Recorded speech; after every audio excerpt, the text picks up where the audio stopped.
আমাৰ এটা দিন আছিল ৰাইজে এমএলএ সকলক 50,000 1 লাখ টকা খুজি তেওঁলোকৰ ঘৰলৈ গৈছিল এমপি ফান্ড বিচাৰি 2 লাখ 3 লাখ টকাৰ কাৰণে তেওঁলোকৰ ঘৰলৈ গৈছিল 1000 কোটি টকাৰ কাম আমি একেলগে এইখন অসমত কেতিয়াও দেখা নাছিলো আজি সেইখন অসমত একেদিনাই একেটা মাহৰ ভিতৰত 90,000 কোটি টকাৰ কাম এইখন অসমত আমাৰ সম্ভৱ হৈছে আজি অসমৰ বাহিৰত যেনেকে কাম হৈছে আন কৰ্ণাটক মহাৰাষ্ট্ৰৰ দৰে প্ৰদেশত যেনেকে কাম হৈছে আজি আমাৰ ৰাজ্যখনতো তেনেকৈ নৰেন্দ্ৰ মোদী ডাঙৰীয়াৰ নেতৃত্বত ডাবল ইঞ্জিন চৰকাৰখনে আজি কাম কৰিছে মইতো বিশ্বাস কৰো যে এনেকে যদি আমি 4, 5, 6 বছৰ নিৰন্তৰভাৱে কাম কৰি যাব পাৰো আমাৰ ৰাজ্যখন ভাৰতৰ এখন সৰ্বশ্ৰেষ্ঠ ৰাজ্যত পৰিণত হ'ব তাত মোৰ কোনো সন্দেহ নাই মই মিটিঙত সকলোকে খুদিছিলো যে কিমান মানুহৰ ৰেচন কাৰ্ড আছে বিশেষকৈ বিটিএডি জিলাত বহুত মানুহে হাতে নাদাঙিছিল ৰেচন কাৰ্ড নাছিলে আজি আমাৰ বিটিএডি জিলাত এই অকল বাক্সা জিলাতেই 3,92,000 মানুহক আমি ৰেচন কাৰ্ড দিব পাৰিলো কাৰ কাৰ ঘৰত ৰেচন কাৰ্ড আছে হাত দাঙক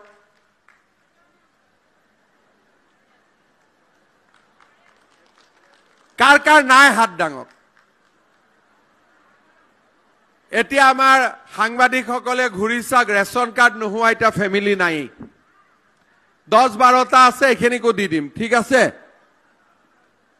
অথচ বিটিসিৰ ইলেকশনৰ সময়ত মই যেতিয়া আহি খুদিছিলো কাৰ কাৰ ৰেচন কাৰ্ড নাই আধা মানুহে হাত দাঙিছিল হয় না নহয় আজি আপোনালোকে চিন্তা কৰক আমি ৰেচন কাৰ্ড সকলোকে দিলু ইলেকশনৰ আগত কৈছিল অৰুণোদয় হ'ব 1 মাহ 2 মাহ অৰুণোদয় পালে বিৰোধী পক্ষই কলে এবোৰ ভেলকিবাজি ইলেকশনৰ পিছত অৰুণোদয় নাথাকে 850 টকাৰ অৰুণোদয় 1250 টকা হল 18 লাখৰ অৰুণোদয় 28 লাখ হল এইবাৰ আৰু 3 লাখ মহিলাক আমি অৰুণোদয় আঁচনি দিবৰ বাবে গৈ আছো আজি মই আপোনালোকক গৌৰৱ অনুভৱ কৰো যে বৰমাৰ পৰা নিকাছি এই 25 কিলোমিটাৰ ৰাস্তা আমি 90 কোটি টকা খৰচ কৰি অসমমালা আঁচনিত এই ৰাস্তাটো আমি নিৰ্মাণ কৰিম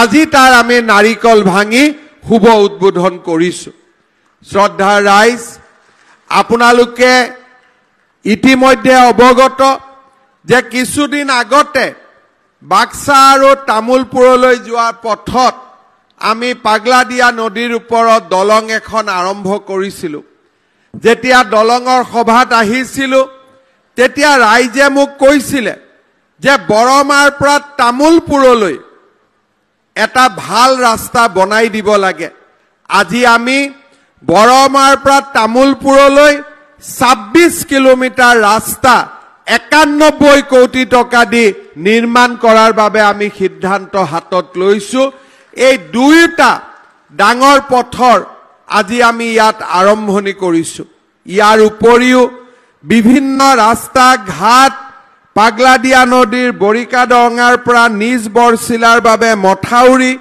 মৰা পাগলাদিয়াৰ পৰা নদীৰ বাটছেৰাৰ পৰা বৰমালৈ মথাউৰি নিৰ্মাণৰো আজি প্ৰকল্প আৰম্ভ কৰা হৈছে শ্ৰদ্ধা ৰাইজ বাক্সা সমষ্টিত আমি এখন মডেল কলেজ জিলাত এখন মডেল কলেজ নিৰ্মাণৰ কাম হাতত লৈছিলো আজি আমাৰ কলেজখনৰ নিৰ্মাণৰ কাম সমাপ্ত হল এই কলেজখনৰো আমি শুভ উদ্বোধন কৰিছো কম সময়ৰ ভিতৰতে এই কলেজখনত নামভৰ্তি আৰু শ্ৰেণী আমি আৰম্ভ কৰিম বাক্সা জিলাৰ নিবনুৱা যুৱক যুৱতীৰ বাবে আমাক এখন বিএড কলেজৰ অতিকে প্ৰয়োজন আছিল আজি আমি 9 কোটি টকা খৰচ কৰি নিৰ্মাণ কৰা BEd কলেজখনৰো আমি শুভ উদ্বোধন কৰিছোঁ।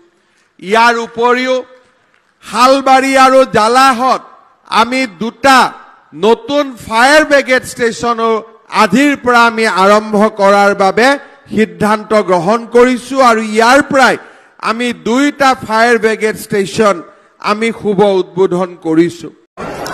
আজি আমি শোণিতপুৰ জিলাত বৰছলা সমষ্টিৰ চিতলমাৰীত 30 কোটি টকা ব্যয়েৰে এখন আৱাসিক বিদ্যালয় ভৱন নিৰ্মাণ কৰিছিল, তাৰো ইয়াতে শুভ উদ্বোধন হ'ল। কিন্তু আটাইতকৈ ডাঙৰ কথা যে ভাৰত চৰকাৰৰ SJVN নামৰ যিটো পাৱাৰ কোম্পানী আছে, তেওঁলোকৰ লগত অসম চৰকাৰে 1000 মেগাৱাট ছ'লাৰ পাৱাৰ সৌৰ শক্তি উৎপাদনৰ বাবে আমি এটা বুজাবুজিৰ চুক্তিত স্বাক্ষৰ কৰিছোঁ।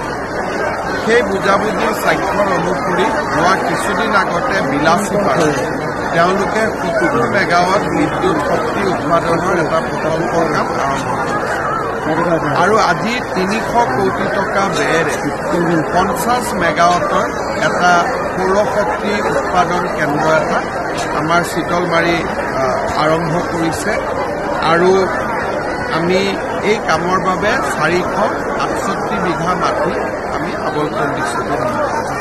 অসম চৰকাৰৰ প্ৰচেষ্টা হৈছে যে আমি অসমত 3000 মেগাৱাট সৌৰ শক্তি উৎপাদন কৰিব লাগিব। আজি মোৰ মনত মই বিশ্বাস কৰোঁ যে 2026 চনৰ আগতে আমি 3000 মেগাৱাট সৌৰ শক্তি উৎপাদনৰ কাম হাতত ল'ব পাৰিম। চিতলমাৰীৰ আজি এই প্ৰকল্প সেই সংকল্পৰ প্ৰতি এটা বলিষ্ঠ খোজ।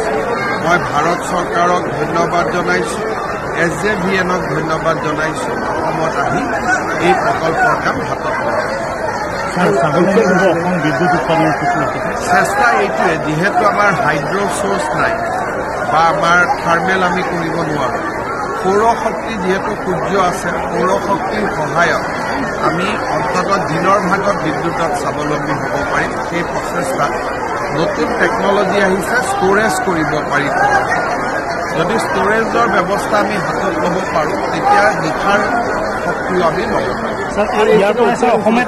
ইয়াৰ পৰা আমি ইমান দূৰলৈকেতো লৈ যোৱাৰ কথা নাই। এই যিখিনি পাৱাৰ উৎপাদন হ'ব আমি দাঁতি কাষৰীয়া অঞ্চলতে দিব।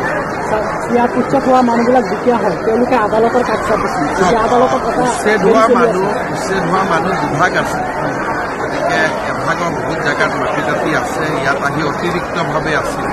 তেওঁলোকৰ কথাটো এটা সুকীয়া, লেণ্ডলেছ মানুহৰ কথাটো সুকীয়া, কিন্তু বৰ্তমান কোনো কোৰ্টে আমাৰ এগেইনষ্টতো কোনো জাজমেণ্ট দিয়া নাই। চলি আছে বোলে আপোনালোকে বোলে আদালতক অপমান কৰিছে। আমাৰ ফালৰ পৰা সব বিৰোধী এতিয়ালৈকে সব প্ৰাৰ্থী ঘোষণা কৰিব পৰা নাই, আপোনালোকে নিৰ্বাচনী প্ৰচাৰ ইমান টেনশ্যন লোৱা নাই। যোৱাকালি আপোনালোকে ঘোষণা কৰিছিল যে তেওঁ ৰাজনীতিৰ দাগ আৰু আপোনাৰ কংগ্ৰেছ দলৰ লগত লিভি নিলে ফেচবুকত থকা বুলি মই চোৱাই নাই কোন পেপাৰ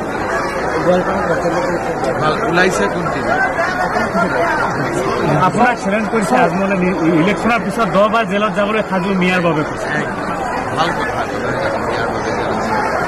ছাৰ, ইয়াৰ লগতে আদৰ্শ আৱাসিক বিদ্যালয়খন আমি আৰম্ভ কৰিছোঁ বিল্ডিংটো, কিন্তু স্কুলখনৰ ওপৰত আমি এটা সিদ্ধান্ত ল'ব লাগিব কি ধৰণে আমি স্কুলখন চলাওঁ।